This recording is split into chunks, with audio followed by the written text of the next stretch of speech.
আসসালামু আলাইকুম রহমতুল্লাহি ওয়া বারাকাতুহু। বিসমিল্লাহ ওয়াসসালাতু ওয়াসসালামু আলা রাসূলিল্লাহ ওয়া বা'দ। রমাদান আমাদের খুবই কাছে, একেবারে নিকটে চলে এসেছে। আমরা অনেকেই রমাদানকে কীভাবে সুন্দর করে কাটাতে পারি তা নিয়ে অনেক ভাবছি। রমাদান আসার আগে কিন্তু সালফে সালিন বা সাহাবায়ে কেরাম তারা ভাবতেন রমাদানকে বা এবারের রমাদানকে আগের রমাদানের চেয়ে আরও কীভাবে ভালো করা যায়। আমি আপনাদেরকে এই ক্ষেত্রে ৩টি বইয়ের কথা সাজেস্ট করব এবং বইগুলো শেখ আহমদুল্লাহ হাফিজাহুল্লাহ তিনি লিখেছেন, আবার তিনি সংকলন করেছেন এবং আসুন্নাহ ফাউন্ডেশন এগুলোকে প্রকাশ করেছে।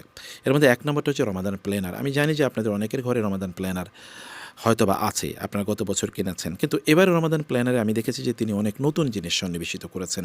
সেখানে তিনি প্রত্যেক দিন একটি করে কোরআন আয়াত দিয়েছেন ৩০ রমাদানের জন্যে, প্রতিদিন একটা করে হাদিস দিয়েছেন, একটি করে মাসালা দিয়েছেন এবং একটি করে অবহেলিত সুন্নাহ, মানে যেই সুন্নাহগুলো রাসূল সাল্লাল্লাহু আলাইহি ওয়াসাল্লাম করেছেন কিন্তু আমরা এখন করি না, এগুলো তিনি উল্লেখ করেছেন। আবার ঈমানের যে ৭০-এর উপর শাখা আছে এর মধ্যে প্রতিদিন তিনি ৩টি করে শাখা উল্লেখ করে ঈমানের ৭৭টি শাখা তিনি এই বইয়ে কভার করেছেন।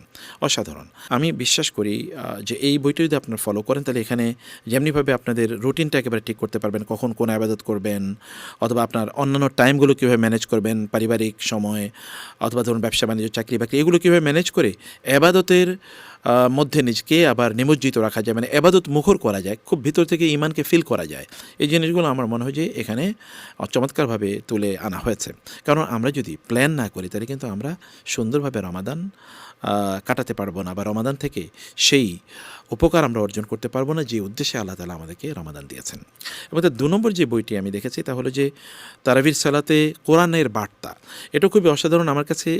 শব্দের মানে এই বইয়ের যে নামের সাথে সাথে বইয়ের যে কন্টেন্ট এটাও খুবই উপাদেয় এবং উপকারী বলে আমার কাছে মনে হচ্ছে। কারণ আমরা দেখুন এই যে প্রতিদিন সালাতে মানে তারাবির নামাজে কিন্তু আমরা লম্বা তেলাওয়াত শুনি বা লম্বা তেলাওয়াত করি, কিন্তু ওই আয়াতগুলো যেই সূরাগুলো বা যতটুকু অংশ তেলাওয়াত করা হবে অতটুকুর অর্থ না জানার কারণে ভেতরে কিন্তু খুব ফিলিংটা তৈরি হয় না।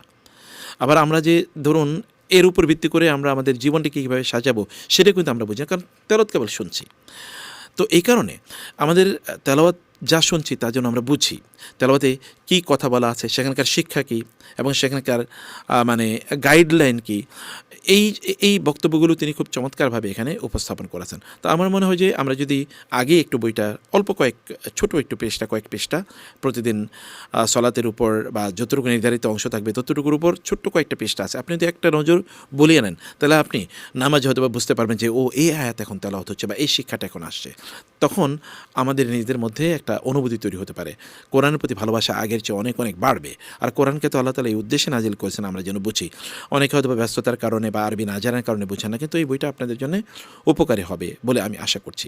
আর ৩ নম্বর হচ্ছে রমাদানের ২৭ আমল, অর্থাৎ রমাদানে যে আমলগুলো রাসূল সাল্লাল্লাহু আলাইহি ওয়াসাল্লাম বা সাহাবায়ে কেরামরা করতেন, সালফে সালিন করতেন, এগুলো আমরা অনেকেই না জানার কারণে রমাদানে আমরা এই আমলগুলো করতে পারি না। তিনি খুব চমৎকারভাবে এই আমলগুলো এখানে উল্লেখ করেছেন, যেগুলো অথেন্টিক, তার সোর্স ক্রিটিকের উপর ভিত্তি করে তিনি অথেন্টিক যেগুলোকে দেখেছেন সেগুলোকে তিনি এখানে উল্লেখ করেছেন। আপনারা এগুলো পেলে আপনাদের নিজের মতো করে আপনারা তখন সাজিয়ে নিতে পারবেন আপনাদের রমাদানের আমলগুলো, যেগুলো রাসূল সাল্লাল্লাহু আলাইহি ওয়াসাল্লাম করেছেন বা সাহাবায়ে কেরামরা করেছেন বা সালফে সালিন করেছেন।